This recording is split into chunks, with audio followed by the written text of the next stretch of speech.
Elle est trop irresponsable avec l'argent, a crié mon père au tribunal. Puis la juge a regardé mon titre de poste et a dit, elle gère un fonds de 100 millions de dollars. Le visage de mon père est devenu blême. Je m'appelle Donna, j'ai 32 ans, je suis une femme. Je vis dans une ville qui ne dort jamais, dans un appartement plus fonctionnel que Tapa accent Graveleuil. Et je passe mes journées à regarder des chiffres qui représentent les espoirs et l'avenir de mes clients. Pendant des années, j'ai cru que le succès était le meilleur moyen de gagner le respect de ma famille. Mais j'étais sur le point d'apprendre que pour certaines personnes, votre succès n'est pas une source de fierté, mais une menace pour leur propre sécurité. C'est l'histoire de la façon dont mon propre père a tenté de me faire déclarer financièrement incompétente devant un tribunal, ne sachant pas qu'il plaidait contre une femme qui gérait un fonds de 100 billions d'euros. Avant que cette histoire ne se déroule, j'adorerais échanger avec vous. Dites-moi dans les commentaires d'où vous regardez et quelle heure il est dans votre coin du monde. C'est incroyable de voir jusqu'où ces histoires peuvent voyager. Ma mère, Hélène, était le pilier tranquille de notre famille. Tandis que mon père, Richard, était un homme aux opinions bruyantes et aux principes rigides, forgé au cours de ses 40 ans en tant que directeur de banque, ma mère était celle qui voyait les nuances dans le monde et chez ses enfants. C'est elle qui a remarqué ma fascination pour le bandeau des cours de la bourse qui défilait en bas de la chaîne d'information quand j'étais juste une adolescente. Mon père y voyait un jeu d'argent frivole. Ma mère y voyait une langue que j'apprenais à parler. Elle m'a acheté mon premier livre sur l'investissement, un livre de poche usé qu'elle avait trouvé dans une boutique d'occasion. Chaque femme, m'a-t-elle dit en le plaçant dans mes mains, doit être maîtresse de sa propre fortune, petite ou grande. Cette seule phrase est devenue le fondement de toute ma carrière. Mon frère Marc avait 3 ans de plus et vivait dans un univers différent. Il était le fils autour duquel mon père gravitait. Marc n'était que charisme et grandes idées. Il ne parlait pas le langage des chiffres.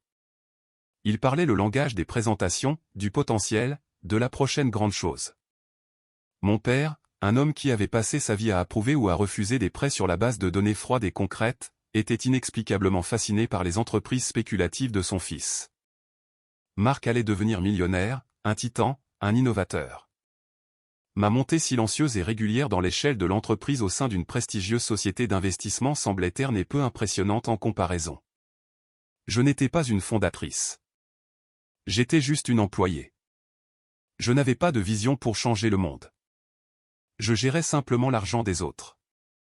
La dynamique s'est installée très tôt et s'est durcie au fil des ans. Les entreprises ratées de Marc, un service de livraison de café de luxe qui a englouti des liquidités, une application mobile pour noter les bancs de parc qui n'a mené à rien, étaient présentées par mon père comme des expériences d'apprentissage. Mes promotions, en revanche, étaient accueillies par un laconique « c'est bien, ma chérie. Fais juste attention ». C'était comme s'il ne pouvait pas comprendre mon succès, alors il choisissait de le diminuer. Il était plus sûr, plus compréhensible de me voir comme la petite fille qui avait besoin d'aide pour ses devoirs de mathématiques, et non comme une femme prenant des décisions financières complexes chaque jour. Quand ma mère est décédée après une longue maladie, le pilier tranquille avait disparu et le navire de notre famille s'est immédiatement perdu dans une tempête. Son absence a laissé un vide qui a été rapidement comblé par l'anxiété de mon père et l'opportunisme de mon frère. Nous nous sommes réunis pour la lecture de son testament quelques semaines après les funérailles. L'air dans le bureau de l'avocat était lourd d'attentes inexprimées. Mon père était assis, raide sur sa chaise, un homme s'attendant à un processus simple et direct. Marc était à côté de lui, l'air sombre, mais avec une lueur d'anticipation dans les yeux. Il avait récemment lancé sa dernière grande entreprise, une start-up technologique promettant de révolutionner l'industrie du toilettage pour animaux de compagnie, et je savais qu'il comptait sur un héritage important pour la maintenir à flot. Le testament de ma mère était en grande partie conforme aux attentes. La maison revenait à mon père, bien sûr. Les objets sentimentaux étaient partagés entre Marc et moi, mais vint ensuite la partie finale et la plus importante de sa succession, ses économies personnelles et son portefeuille d'investissement. C'était une somme qu'elle avait constituée tranquillement et avec diligence pendant des décennies, séparément des finances de mon père. Elle s'élevait à près de 200 000 euros. Mon père se pencha légèrement en avant. C'était l'argent dont Marc avait besoin. L'avocat, un homme aimable qui connaissait ma mère depuis des années, s'éclaircit la gorge et lut la dernière clause. À mes enfants bien-aimés, lut-il, sa voix stable, je lègue l'intégralité de mon portefeuille d'investissement à diviser comme suit. À mon fils, Marc, je lègue la somme de 20 000 € avec tout mon amour et mon espoir pour son avenir. Je vis le visage de Marc se décomposer. 20 000 € était une somme dérisoire par rapport à ce qu'il attendait. Le front de mon père se plissa de confusion. L'avocat poursuivit, le reste de ma succession, toutes les économies, actions, obligations et actifs, je le lègue dans son intégralité à ma fille, Donna. Il marqua une pause. Puis il lut la dernière phrase cruciale. Je fais cela non par manque d'amour pour mon fils, mais par une foi profonde et durable en la sagesse, la prudence et la capacité avérée de ma fille à gérer les affaires financières de manière responsable. Mon dernier souhait est qu'elle utilise ce don pour assurer son propre avenir, un avenir qu'elle a travaillé si dur à construire. Le silence tomba sur la pièce, lourd et suffocant. J'étais abasourdi. Je regardais l'avocat, qui me fit un petit sourire compatissant. Je regardais ensuite mon père. Son visage, quelques instants auparavant calme et posé, était maintenant un masque d'incrédulité qui se transformait rapidement en rage. Marc fixait simplement la table en acajou poli, ses rêves d'une injection de liquidité se transformant en poussière. Mon père fut le premier à parler, sa voix un grognement sourd. Ce n'est pas possible. Il doit y avoir une erreur. Le testament est parfaitement clair, Richard, dit calmement l'avocat. Hélène l'a signé et l'a fait certifier par des témoins il y a 6 mois. Il y a 6 mois, répéta mon père, sa voix s'élevant. Elle était malade. Elle n'avait pas toute sa tête. Donna a dû la manipuler, lui remplir la tête de bêtises. Je sentis un œuf froid se former dans mon estomac. Papa, je ne savais même pas qu'elle changeait son testament. Je ne lui ai jamais parlé de ça. Il n'écoutait pas. Il tourna son regard furieux vers moi, ses yeux remplis d'une accusation si profonde qu'elle me parut comme un coup physique. Toi, avec ton travail chic, toujours à parler de choses que personne ne peut comprendre. Tu l'as probablement embrouillé. Tu lui as fait croire que tu étais la seule en qui on pouvait avoir confiance. Elle m'a fait confiance parce que je l'ai mérité, dis-je, ma voix tremblant légèrement. J'ai bâti une carrière en étant digne de confiance avec l'argent. Maman l'a vu. Ta mère voyait une fille, lança-t-il. Je vois une fille qui ne connaît toujours pas la valeur d'$1 parce qu'elle joue avec de l'argent de Monopoly sur un écran d'ordinateur. Marc est en train de construire une vraie entreprise avec de vrais employés. Il a besoin de ce capital. Une entreprise qui n'a pas encore réalisé de bénéfices, répliquai-je, les mots ayant un goût d'acide. C'était la première fois que je remettais ouvertement en question les projets de mon frère devant mon père. Marc leva enfin les yeux, son expression un mélange d'humiliation et de ressentiment. C'est bon, papa. Je ne veux pas de son argent de toute façon. Les mots sonnaient creux. Une tentative pathétique d'un enfant pour sauver la face. La réunion se termina de façon désastreuse. Mon père sortit du bureau en trombe, Marc le suivant comme un chiot châtié. Je suis resté assise là, le poids du dernier cadeau de ma mère ressemblant moins à une bénédiction qu'à une malédiction. Elle avait voulu me donner du pouvoir, me donner une reconnaissance finale de la femme que j'étais devenue. Mais ce faisant, elle avait par inadvertance déclenché une guerre. Elle avait vu ma force et l'avait récompensée.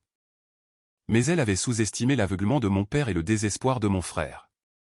En sortant de ce bureau dans l'air froid de l'après-midi, je ressentis un profond pressentiment. Le testament de ma mère n'était pas la fin d'un chapitre. C'était le début d'une bataille que je n'avais jamais voulu mener.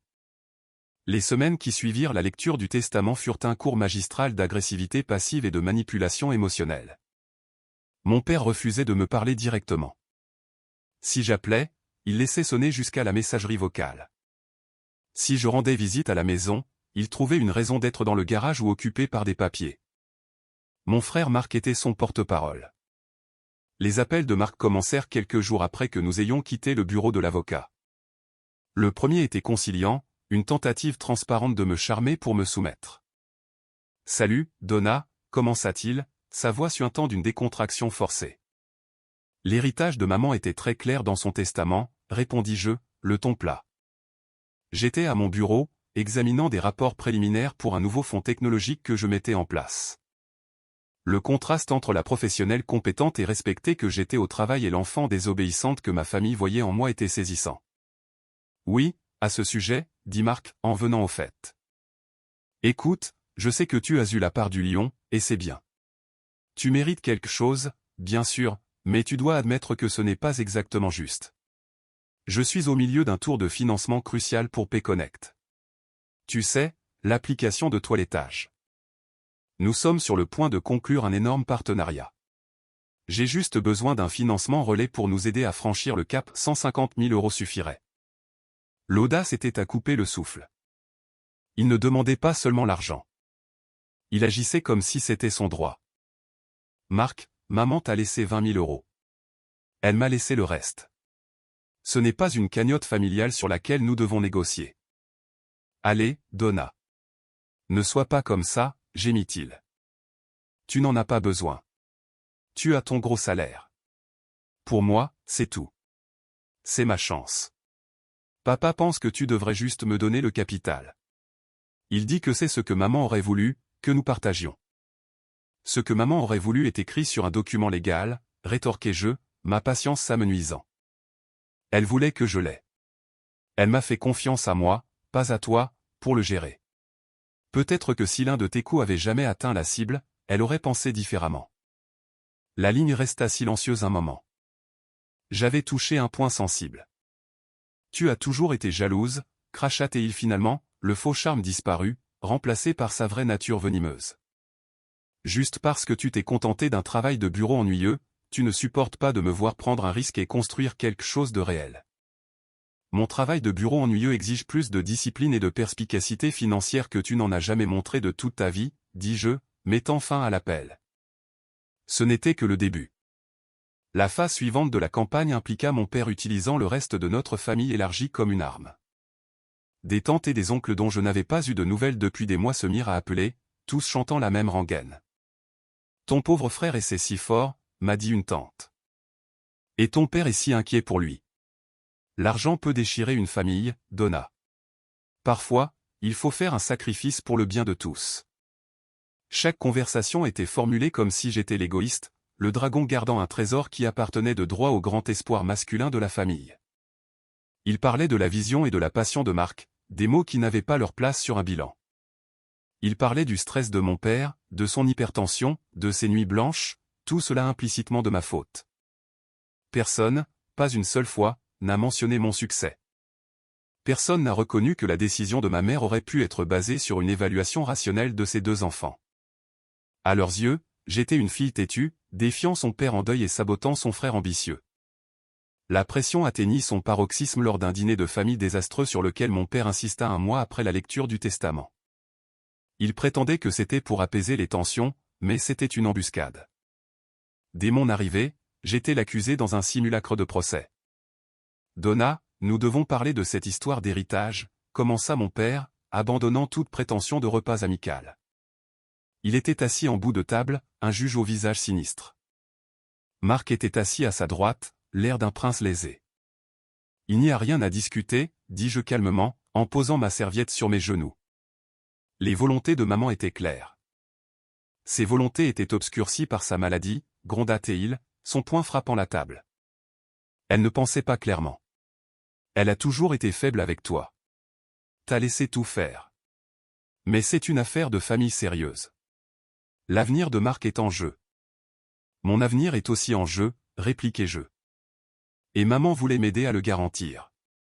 Ton avenir, c'est un chèque de paie d'une société anonyme, ricana-t-il. Marc est en train de construire un empire. Il crée des emplois. C'est un véritable héritage.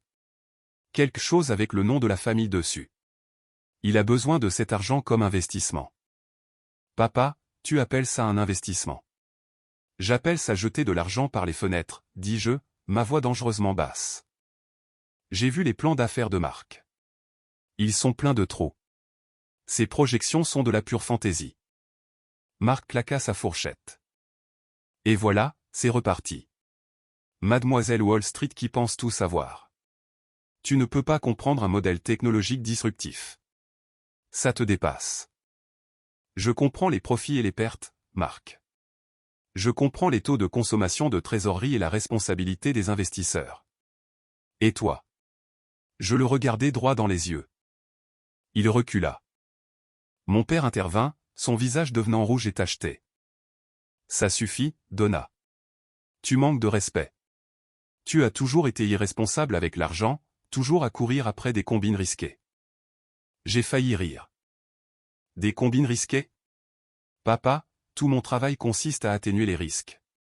De quoi parles-tu? Je parle de ce club d'investissement que tu avais à l'université, Beuglateil, s'accrochant à des branches. Tu m'as dit que tu avais perdu 200 €. 200 € de l'argent de ta mère. Je le regardais, stupéfaite.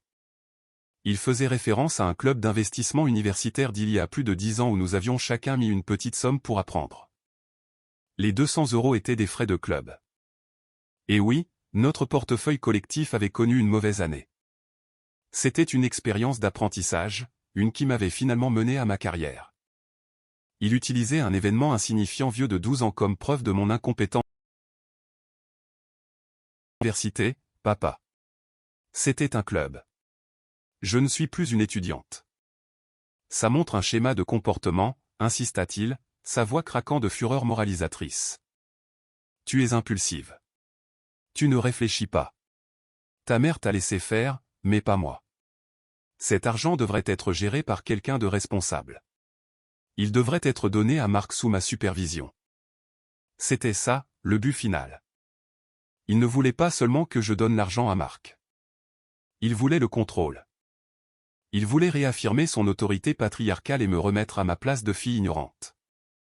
Ma mère m'avait libéré, et il essayait de me remettre les chaînes. Non, dis-je, le mot suspendu en l'air comme une...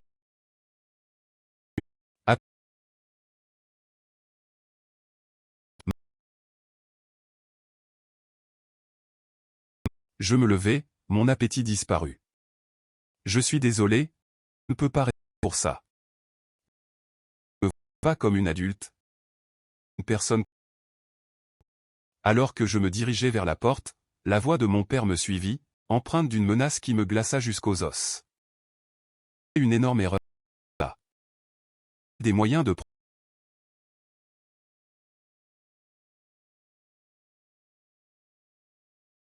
à ce moment.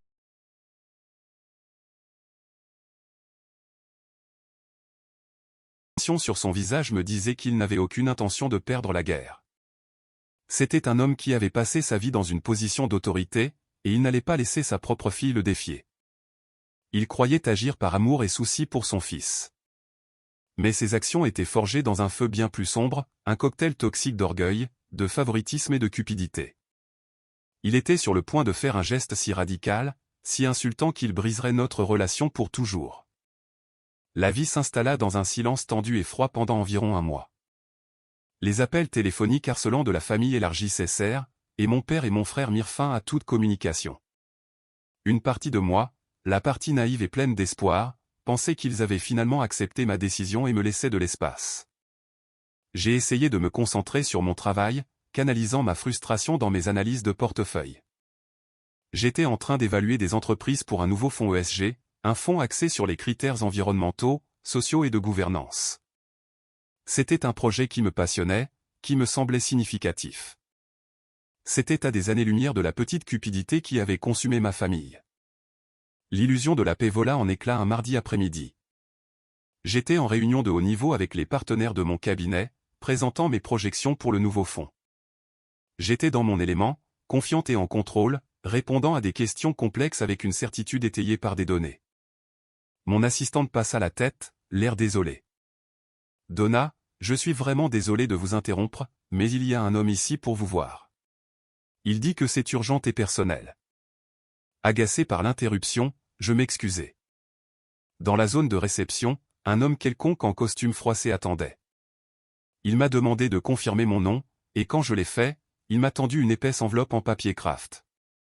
Vous avez reçu une assignation, dit-il platement, se retourna et sortit. Je suis resté là un moment, l'enveloppe semblant étrangement lourde dans ma main. Mon cœur se mit à battre la chamade.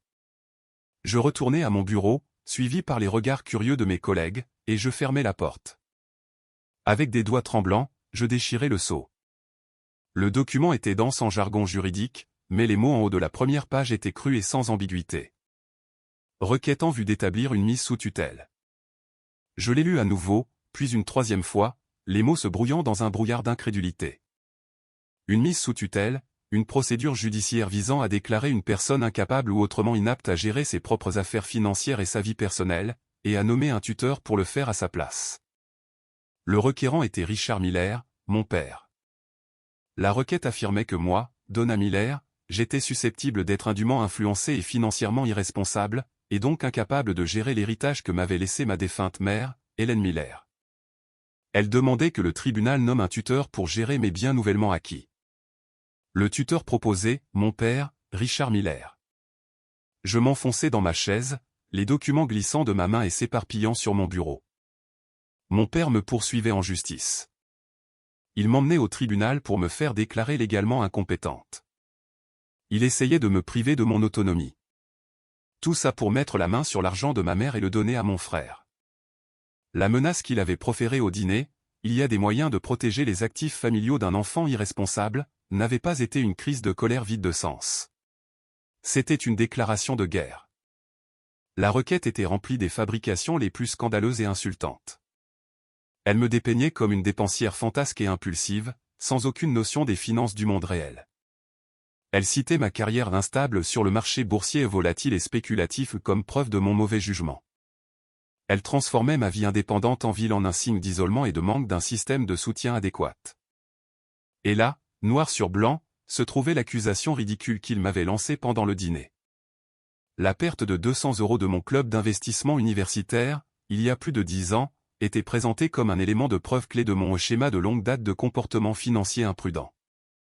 Mais la partie la plus douloureuse était la déclaration sous serment jointe à la requête. C'était une déclaration signée et notariée de mon frère Marc. Dedans, il corroborait chacun des mensonges de mon père. Il me décrivait comme étant facilement confuse par les documents financiers complexes et affirmait que j'avais fréquemment exprimé mon anxiété et mon incertitude quant à la gestion de mon propre argent. Il avait même inventé une histoire où j'avais failli tomber dans le panneau d'une arnaque téléphonique, une pure fabrication qu'il décrivait avec des détails vifs et crédibles. Il déclarait que lui et son père ne prenaient cette mesure que par profond amour et souci pour mon bien-être. La trahison était une sensation physique, une lame froide et tranchante qui se tordait dans mes entrailles. Les actions de mon père étaient nées de l'orgueil et du contrôle, mais celles de Marc étaient de la pure cupidité calculée. Il était prêt à se présenter devant un tribunal et à se parjurer pour dépeindre sa propre sœur comme mentalement inapte, tout cela pour une chance de financer sa start-up défaillante. Pendant quelques minutes, je ne pus bouger. Je suis resté assise là, à regarder les papiers juridiques qui représentaient la destruction complète et totale de ma famille. Les personnes qui étaient censées m'aimer et me soutenir essayaient activement de ruiner ma réputation et de prendre le contrôle de ma vie. Ma mère m'avait laissé son héritage comme un vote de confiance, et mon père et mon frère essayaient de le transformer en une cage légale. Puis le choc commença à s'estomper, remplacé par un feu qui couvait lentement. Il a commencé dans mon estomac et s'est propagé dans mes veines. Une colère blanche et brûlante qui a consumé la blessure et l'incrédulité. Il pensait que j'étais irresponsable. Il pensait que j'étais incompétente. Il pensait que j'étais une petite fille confuse qui avait besoin de son papa pour gérer ses affaires. Très bien.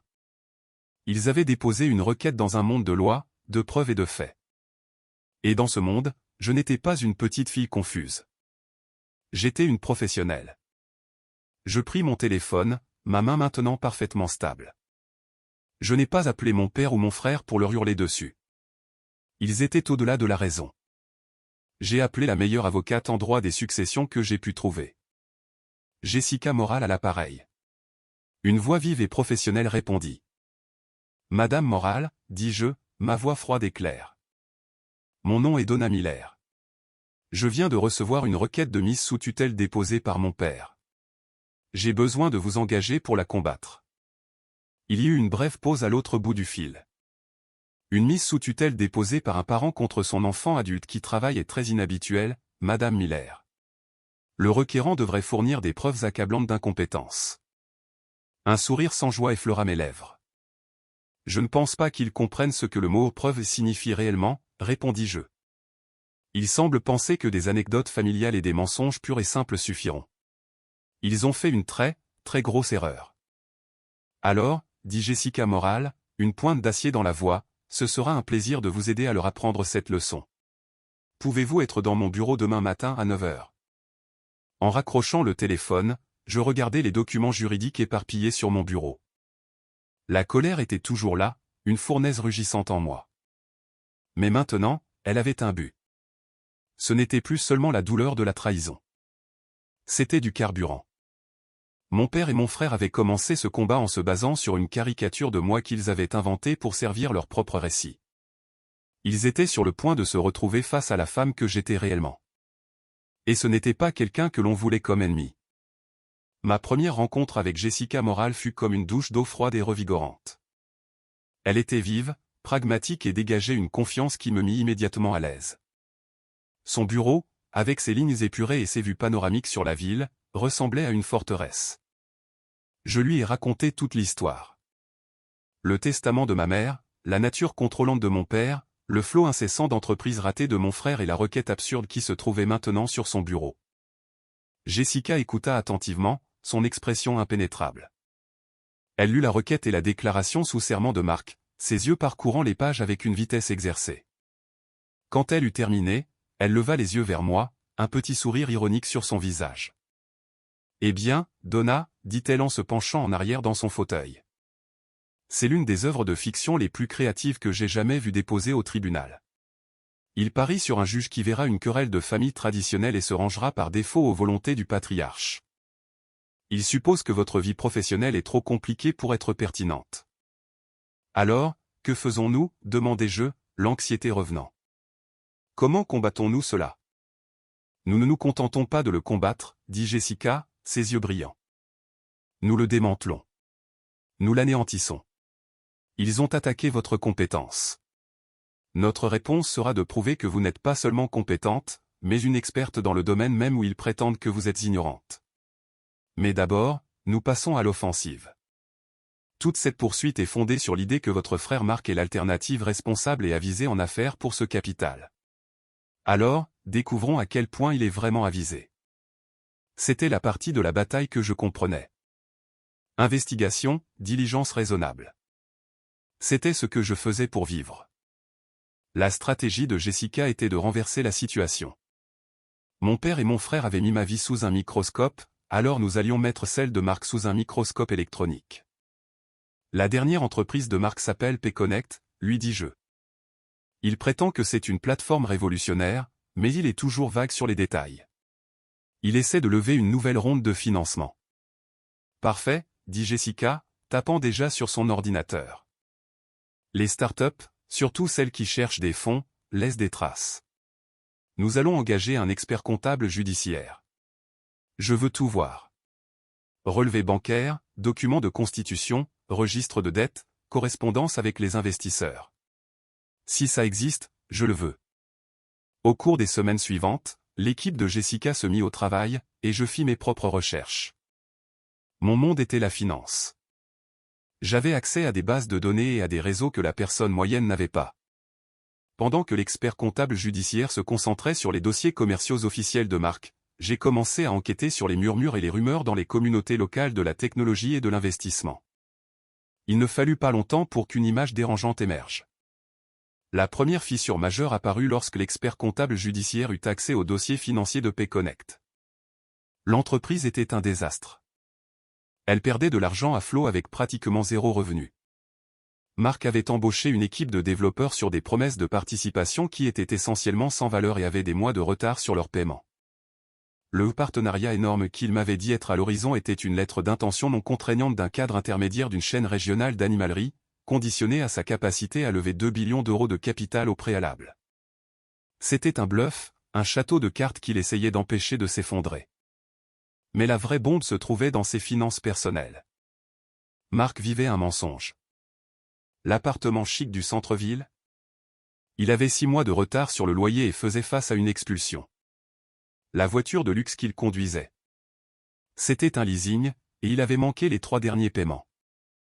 Les relevés de cartes de crédit révélaient un style de vie bâti sur la dette, avec des milliers d'euros dépensés en dîners somptueux, vêtements de marque et gadgets coûteux, tout cela pendant que son entreprise périclitait et que ses employés n'étaient pas payés. Il était l'exemple classique d'un fondateur tombé amoureux de l'image du succès, pas du travail acharné pour l'atteindre. Pendant que le comptable déterrait les chiffres, j'ai trouvé l'élément humain. J'ai retrouvé un de ses anciens cofondateurs, un programmeur talentueux qui avait quitté P-Connect 6 mois auparavant. Il a accepté de me parler sous couvert d'anonymat. Nous nous sommes rencontrés dans un café tranquille. Il avait l'air épuisé. Marc est un excellent vendeur, me dit l'homme en remuant son café. Il peut vendre un rêve à n'importe qui. Le problème, c'est qu'il est la première personne à qui il le vend. Il croit sincèrement à son propre battage médiatique, même quand toutes les preuves indiquent l'échec. Quand j'ai essayé de lui montrer notre taux de consommation de trésorerie, de lui dire que nous devions pivoter ou réduire les coûts, il m'a accusé d'être négatif et de ne pas croire en la vision. Il ne veut pas de partenaire, il veut un public. Il a poursuivi en expliquant que Marc avait utilisé l'argent de démarrage non pas pour le développement du produit, mais pour un nouveau bureau tape à accent grave-l'œil et des soirées de lancement coûteuses. Il a flambé 200 000 € en 4 mois avec presque rien à montrer, dit le programmeur avec un soupir. C'est pour ça que je suis parti. Le navire coulait et le capitaine était occupé à polir les cuivres. C'était l'homme que mon père jugeait être un meilleur gardien de l'héritage de ma mère que moi. Un homme qui escroquait activement ses employés et ses investisseurs par sa propre illusion et son incompétence. La dernière pièce du puzzle est venue d'une recherche dans les archives publiques initiée par Jessica. Elle a révélé un procès civil non divulgué précédemment contre Marc pour sa dernière entreprise ratée, le service de livraison de café. Il avait personnellement garanti un prêt pour du matériel puis avait fait défaut, laissant son partenaire commercial de l'époque responsable de la totalité du montant. Il avait réglé à l'amiable et le dossier était scellé, mais le dépôt initial était public. Il brossait un tableau clair d'un comportement financier imprudent et d'une volonté de laisser les autres nettoyer ses dégâts. Jessica et moi avons tout compilé dans un dossier qui s'épaississait de jour en jour. C'était un portrait accablant d'un homme noyé dans les dettes, soutenu par la foi aveugle de mon père, et cherchant désespérément une injection de liquidité pour continuer sa mascarade. L'héritage de ma mère n'était pas seulement un financement relais pour lui. C'était un radeau de sauvetage, et il était prêt à noyer sa propre sœur pour l'atteindre. Alors que nous nous préparions pour l'audience préliminaire, Jessica a exposé notre stratégie. Nous ne dévoilerons pas notre jeu tout de suite, a-t-elle expliqué. Lors de l'audience préliminaire, ils présenteront leur cas. Richard parlera de votre instabilité, et Marc jouera le rôle du frère inquiet. Ils s'attendront à ce que vous soyez purement sur la défensive, à simplement nier leurs affirmations. Laissons-les construire leur récit. Et ensuite, demandai-je. Un sourire vif et confiant se dessina sur le visage de Jessica. Et ensuite, quand la juge regardera leur montagne de mensonges, nous présenterons nos propres preuves. Nous n'allons pas seulement prouver que vous êtes compétente, Donna. Nous allons prouver que toute leur affaire est une tentative malveillante et frauduleuse d'extorquer de l'argent pour couvrir les échecs financiers catastrophiques de votre frère. Nous ne nous contenterons pas de gagner. Nous les discréditerons si complètement qu'aucun juge ne prendra plus jamais au sérieux une de leurs requêtes. En sortant de son bureau ce jour-là, je sentis un profond changement en moi. La colère et la blessure étaient toujours là, mais elles étaient maintenant tempérées par une résolution froide et dure. Ce n'était plus seulement un drame familial. C'était une bataille stratégique. Ils avaient porté le combat dans mon monde, le monde des faits, des chiffres et de la diligence raisonnable. Ils pensaient attaquer Donna, la fille. Ils étaient sur le point d'être contre-attaqués par Donna, la gestionnaire de portefeuille. Dans les semaines précédant la date du procès, ma vie était une étrange dichotomie. Le jour, j'étais immergé dans le monde de la haute finance, un monde de logique, de stratégie et d'immenses responsabilités. La nuit, je me préparais pour une bataille juridique qui ressemblait à un drame surréaliste, un combat contre ma propre famille basé sur de la pure fantaisie. Le contraste était saisissant et, d'une certaine manière, stimulant. Mon travail est devenu mon sanctuaire, un rappel constant de qui j'étais vraiment, distincte de l'image déformée que mon père et mon frère essayaient de projeter sur moi. Le cœur de la stratégie de Jessica était de garder notre carte la plus forte jusqu'au tout dernier moment. Alors que nous avions une montagne de preuves exposant la ruine financière de Marc, Jessica voulait quelque chose de plus, une déclaration irréfutable de ma propre compétence qui ferait paraître les affirmations de mon père non seulement fausses, mais totalement absurdes. Ils ont construit toute leur affaire autour d'une caricature de vous, dit-elle lors de l'une de nos dernières réunions de préparation. Ils disent au tribunal que vous êtes une fille écervelée qui ne comprend rien à l'argent. Ils n'ont aucune idée de ce que vous faites réellement, n'est-ce pas? Non, admis-je. Pour mon père, mon travail est juste quelque chose d'abstrait sur un ordinateur. Il entend un marché boursier et pense à un joueur qui lance des dés. Il n'a aucune notion de l'analyse, de la gestion des risques, du devoir fiduciaire impliqué. Et l'ampleur de tout ça, insista TL. C'est-il le genre d'actif que vous gérez? Je secouai la tête. J'ai essayé de l'expliquer au fil des ans, mais il a juste ce regard vide. Ça ne correspond pas à son récit de moi, alors il l'ignore. Il pense que je gère quelques milliers de dollars pour de petits clients. Jessica se pencha en avant, ses yeux brillant d'un feu stratégique. Et le chiffre réel?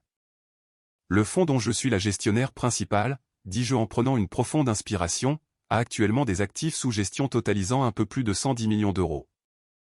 Jessica resta silencieuse un moment, un large sourire se dessinant sur son visage. 100 millions d'euros, répéta-t-elle lentement, savourant chaque mot. Oh, c'est encore mieux que ce que je pensais. C'est le coup de grâce. Notre plan était solidifié. Nous soumettrions les informations financières requises au tribunal dans le cadre de la procédure, mais nous enfouirions les détails clés au plus profond d'un grand dossier de documents. Tout était public, tout était légalement soumis, mais nous n'attirerions pas l'attention dessus. Nous laisserions mon père et Marc entrer dans cette salle d'audience complètement inconscients, armés de leurs histoires bancales sur un club d'investissement universitaire. La préparation fut méticuleuse. Jessica me prépara à ce qui m'attendait, comment rester calme et posé, comment répondre aux questions factuellement sans laisser l'émotion prendre le dessus. Laissez-les être les hystériques, me conseilla-t-elle. Vous êtes la voix de la raison. Votre comportement est une preuve tout autant que n'importe quel document que nous soumettons. Nous avons également décidé de déposer une demande conventionnelle. Il ne s'agissait plus seulement de défense. Il s'agissait de les tenir pour responsables. Nous avons poursuivi pour les frais de justice, la diffamation et la poursuite abusive. Nous avons affirmé que la requête de mise sous tutelle avait été déposée de mauvaise foi, non par souci pour mon bien-être, mais comme une tentative frauduleuse d'accéder à mon héritage pour couvrir les dettes personnelles et commerciales importantes de mon frère. Notre dossier de preuve sur l'état financier de Marc était joint en tant que pièce A. Envoyer cette demande conventionnelle était un point de non-retour. Je savais que la relation fracturée que j'avais encore avec mon père et mon frère serait irrévocablement rompue, mais ils ne m'avaient laissé aucun choix. Ils avaient choisi le champ de bataille, et j'en avais fini de me battre avec une main attachée dans le dos. La nuit précédant l'audience, une vague d'anxiété m'envahit. J'étais assise dans mon appartement, les lumières de la ville scintillant en dessous, et je pensais à ma mère. Je me demandais si elle avait la moindre idée que son dernier acte d'amour et de foi en moi mènerait à une guerre si laide. Savait-elle à quel point Marc était désespéré? Avait-elle prévu que mon père serait prêt à déchirer notre famille pour soutenir son fils favori? J'ai sorti le vieux livre de poche usé sur l'investissement qu'elle m'avait donné il y a toutes ces années. La couverture était pliée, les pages douces avec l'âge. À l'intérieur de la première de couverture se trouvait une petite note manuscrite d'elle que j'avais oublié être là. Elle disait, pour Madonna, ne laisse jamais personne te dire ce que tu vaux. C'est à toi de le calculer. Les larmes me montèrent aux yeux. C'était comme un message du passé, un dernier encouragement. Elle savait. Elle devait savoir à un certain niveau que je devrais mener des batailles pour être vue pour qui j'étais. Elle ne pouvait pas m'en protéger, mais elle m'avait donné les outils, l'éducation, la confiance et maintenant l'indépendance financière pour gagner. Ma résolution se durcit. Il ne s'agissait plus seulement de l'argent. Il s'agissait d'honorer sa foi en moi. Il s'agissait de défendre la vérité de ma propre vie contre les mensonges qu'ils avaient construits. Mon père et mon frère étaient sur le point d'apprendre une leçon très publique et très coûteuse sur le fait de me sous-estimer. Ils me voyaient comme la fille irresponsable, la petite fille jouant avec de l'argent de Monopoly. Ils n'avaient aucune idée que depuis 8 ans, je ne jouais pas à un jeu. Je dirigeais un empire de 100 billions d'euros, et j'avais les bilans pour le prouver. Le secret était gardé, le piège était tendu, et tout ce que nous avions à faire était d'attendre qu'ils y tombent. Le tribunal serait mon arène, et pour la première fois depuis le début de cette épreuve, je me sentais complètement et totalement préparé. La salle d'audience était plus petite et plus banale que je ne l'avais imaginé. Ce n'était pas un grand théâtre de la justice, juste une pièce terne lambrissée de bois qui sentait le vieux papier et le café éventé. Mais la tension à l'intérieur était immense. J'étais assise à côté de Jessica à la table du demandeur, le dos droit, les mains calmement jointes sur mes genoux. De l'autre côté de l'allée, mon père et mon frère étaient assis avec leur avocat, un homme à l'allure lisse qui semblait trop confiant. Mon père avait l'air sévère et moralisateur, l'image d'un patriarche concerné. Marc avait juste l'air nerveux, tripotant sa cravate et évitant mon regard. La juge était une femme dans la cinquantaine, la juge Evans. Elle avait la réputation d'être vive, impatiente et de n'avoir aucune tolérance pour le théâtre. Elle entra dans la pièce et un silence se fit. La procédure commença. L'avocat de mon père, Monsieur Davis, prit la parole en premier. Il brossa le tableau auquel nous nous attendions, le récit d'un père aimant inquiet pour sa fille naïve et impulsive. Il me dépeignit comme quelqu'un qui était tombé par hasard dans un emploi vaguement financier, mais qui n'avait aucun sens du monde réel. Il parla de mon style de vie extravagant en ville, ce qui était comique étant donné mon appartement modeste et mes habitudes frugales. Puis mon père témoigna à la barre. Davis le guida à travers une série de questions conçues pour établir son rôle de parent responsable et inquiet. La voix de mon père était remplie d'une gravité théâtrale. Il parla de la maladie de ma mère et de comment il pensait qu'elle n'avait pas toute sa tête quand elle avait écrit son testament. « Et quelle est votre principale préoccupation concernant votre fille Donna et cet héritage ?» demanda Davis, son ton dégoulinant de sympathie. « Ma préoccupation, dit mon père, regardant la juge avec ce qu'il a dû penser être une profonde sincérité, et qu'elle le dilapidera. Elle a toujours été irresponsable avec l'argent. Elle se laisse entraîner dans des combines risquées. Cet héritage, pour lequel ma chère épouse a travaillé si dur, disparaîtrait en un an.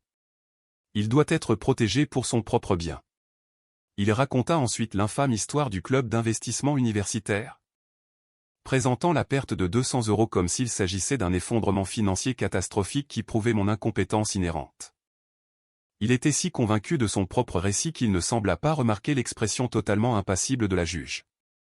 Puis ce fut au tour de Jessica de contre-interroger. Elle s'approcha de la barre, son attitude calme et respectueuse. « Monsieur Miller, commença-t-elle, vous avez déclaré que votre fille est financièrement irresponsable. Pouvez-vous fournir d'autres exemples de ce comportement, disons, au cours de la dernière décennie ?» Mon père hésita.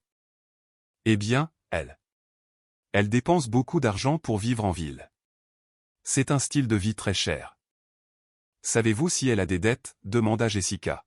« Je suppose que oui. Ce style de vie doit créer des dettes. » « Donc, vous ne savez pas réellement. Vous n'avez pas vu ses relevés bancaires ou ses factures de carte de crédit? » « Non.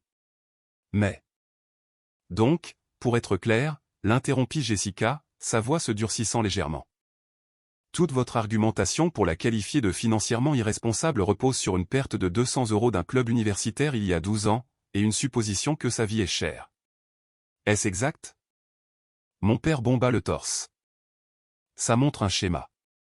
Elle est trop irresponsable pour gérer cet argent, cria-t-il, sa voix résonnant dans la pièce silencieuse. Il avait perdu son sang-froid, se rabattant sur le simple volume pour faire valoir son point de vue. Jessica laissa l'explosion suspendue dans l'air un moment avant de tourner son attention vers la juge. « Votre honneur, le requérant a fait une affirmation très sérieuse sur le jugement financier de ma cliente. Je crois qu'il est temps d'apporter quelques éclaircissements à ce sujet. » Elle retourna à notre table et prit un seul document relié de notre dossier. C'était mon dossier professionnel, incluant ma vérification d'emploi, mon titre de poste officiel, mes évaluations de performance et le relevé certifié et audité des actifs du fonds que je gérais. Elle en tendit une copie à l'avocat de mon père, et une à la juge. « Monsieur Miller, » dit Jessica, se tournant de nouveau vers mon père. « Vous semblez être sous l'impression que votre fille a un emploi vaguement financier. Pourriez-vous s'il vous plaît dire à la cour quel est son titre officiel dans son entreprise? » « Je ne connais pas le titre exact, » balbutia-t-il. « Elle est une sorte de sélectionneuse d'actions ou quelque chose comme ça. » « Son titre, » dit Jessica, sa voix résonnant d'autorité, et gestionnaire de portefeuille senior. « Savez-vous ce que cela implique? » « Ça veut dire qu'elle joue avec l'argent des autres, » ricana mon père. Jessica l'ignora et s'adressa à la juge. « Votre honneur, comme vous pouvez le voir dans le document fourni, ma cliente, Madame Donna Miller, est la gestionnaire principale du fonds de croissance Sterling Capital. Elle est directement responsable de toutes les décisions d'investissement, de l'évaluation des risques et de l'allocation de capital pour ce fonds. » La juge Evans regardait le dossier, ses sourcils se haussant légèrement alors qu'elle tournait une page. Mon père et mon frère la regardaient, un sentiment de malaise commençant à poindre sur leur visage. Ils n'avaient aucune idée de ce qui allait arriver. Et Monsieur Miller, continua Jessica, sa voix atteignant un crescendo, vous êtes ici aujourd'hui sous serment, affirmant que votre fille est trop irresponsable pour gérer un héritage d'environ 180 000 €. Est-ce exact? Oui, absolument, insista mon père, voyant une chance de se réaffirmer. Jessica regarda la juge, qui venait de trouver la page qu'elle cherchait. La juge Evans baissa les yeux sur le dossier, puis leva les yeux par-dessus ses lunettes vers mon père. Sa voix était froide comme la glace. Monsieur Miller, dit-elle, ses mots lents et délibérés. Votre requête prétend que votre fille est incapable de gérer une succession d'une valeur inférieure à 200 000 €. Elle marqua une pause, laissant le poids de ses prochains mots s'installer. Selon ce relevé financier certifié, votre fille, Madame Miller, gère actuellement un fonds avec des actifs totalisant plus de 110 millions d'euros. Le silence dans la salle d'audience était absolu. Le visage de mon père devint complètement blanc. Il fixa la juge, la bouche légèrement entr'ouverte comme s'il ne pouvait pas traiter les mots. Il recula d'un pas, chancelant physiquement sous le choc. Son avocat avait l'air d'avoir été frappé par la foudre. De l'autre côté de l'allée, je vis la mâchoire de mon frère Marc tomber. Il regarda de la juge à son père, puis finalement à moi. Dans ses yeux, je vis non seulement le choc, mais la réalisation naissante et horrifiée de l'ampleur de leur erreur de calcul. Et puis le silence éclata. Une vague de murmures choqués parcourut les quelques observateurs dans la galerie. Un huissier appela à l'ordre. La juge Evans fixa mon père d'un regard foudroyant. « Monsieur, vous avez présenté une requête frivole et franchement insultante devant ce tribunal. Vous avez gaspillé le temps et les ressources du tribunal pour harceler votre fille, une professionnelle de la finance hautement accomplie. Sur la base de rien de plus que votre propre ignorance et des politiques familiales. Vous l'accusez d'incompétence, alors que les preuves montrent qu'elle est une experte. Vous vous êtes parjuré avec vos affirmations sans fondement, et vous l'avez fait, semble-t-il, pour le bénéfice de votre fils. » Elle tourna ensuite son regard vers Marc. Mon père ne pouvait pas parler. Il resta là, complètement brisé et humilié. Le marteau tomba avec un fracas assourdissant.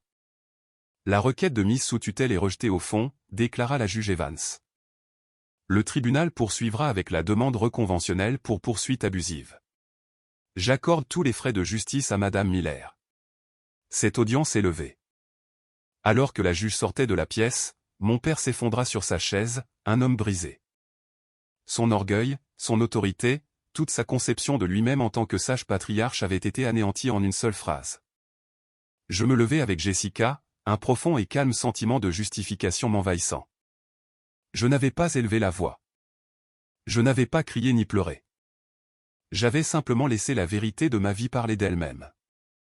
Et elle avait parlé plus fort que tous leurs mensonges. Les suites de l'audience au tribunal ne furent pas une explosion bruyante, mais un effondrement silencieux et complet. Mon père et mon frère n'essayèrent pas de s'excuser ou de s'expliquer. Ils disparurent simplement de ma vie, se retirant dans la honte et la défaite. La bataille juridique se conclut quelques mois plus tard lorsqu'ils acceptèrent un règlement sur ma demande reconventionnelle. Ils n'avaient pas le choix. Aller au procès aurait signifié exposer toutes les finances désastreuses de Marc en audience publique.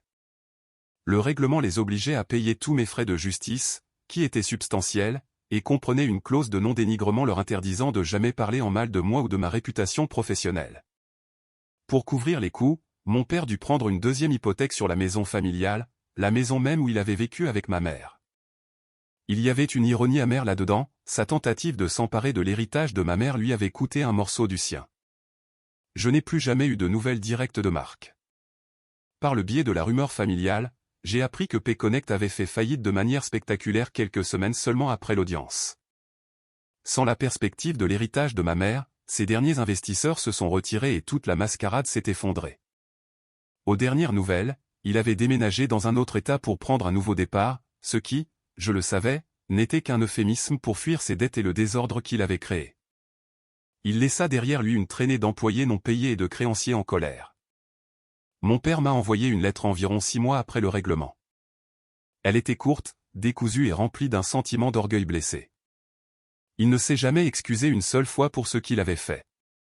Au lieu de cela, il m'a reproché d'avoir étalé le linge sale de notre famille en public et d'avoir détruit les chances de ton frère. Il se voyait toujours comme la victime, le patriarche dont l'autorité avait été injustement contestée. Il ne pouvait pas comprendre que ses propres actions, son aveuglement, son favoritisme, sa cupidité étaient la seule cause de la destruction de notre famille. J'ai lu la lettre, l'ai pliée soigneusement et l'ai mise dans un tiroir. C'était le dernier chapitre d'un livre que je ne voulais plus lire. Je n'ai jamais répondu. Pour moi, la vie a continué, mais c'était une vie différente. La bataille m'avait changé. J'avais toujours cherché l'approbation de mon père. J'avais toujours espéré que ma prochaine promotion ou mon prochain succès le ferait enfin me voir vraiment. Le procès, aussi douloureux qu'il ait été, avait été une libération. Il m'a forcé à cesser de chercher la validation de quelqu'un qui était incapable de la donner. J'ai finalement compris ce que la note de ma mère signifiait, ne laisse jamais personne te dire ce que tu vaux. C'est à toi de le calculer. Ma valeur n'était pas liée à l'opinion de mon père ou à la jalousie de mon frère. Elle résidait dans mes compétences, mon intégrité, mes accomplissements et la vie que je m'étais construite. Avec l'héritage que ma mère m'a laissé, je n'ai pas fait de folie ni d'investissement risqué. J'ai honoré ses souhaits. J'en ai utilisé une partie pour rembourser le reste de mes prêts étudiants et j'ai versé un acompte important pour mon propre appartement, me donnant enfin un vrai chez moi. Le reste, je l'ai investi tranquillement et prudemment, comme elle savait que je le ferais. Ce n'était pas une somme d'argent qui changeait la vie pour moi dans l'ensemble de mes finances, mais sa valeur sentimentale était incommensurable. C'était son dernier cadeau, un symbole de sa foi en moi, et je le chérirai toujours pour cela. Mon travail a également pris un nouveau sens. Le fonds ESG que j'avais développé avant le procès a été lancé un an plus tard et a connu un succès remarquable. J'ai trouvé un sens profond à diriger des capitaux vers des entreprises qui essayaient d'avoir un impact positif. Un contraste frappant avec les entreprises égoïstes et destructrices de mon frère. Je construisais quelque chose de réel, quelque chose avec une valeur durable, simplement pas de la manière que mon père comprenait. J'ai appris que la famille n'est pas toujours une question de sang. C'est une question de personnes qui vous voient, vous soutiennent et croient en vous. Mon cercle d'amis est devenu ma famille. Jessica Moral, mon avocate, est devenue une mentor et une amie de confiance. Mes collègues, qui m'avaient soutenu avec un appui indéfectible, sont devenus ma tribu. Je n'étais pas seul.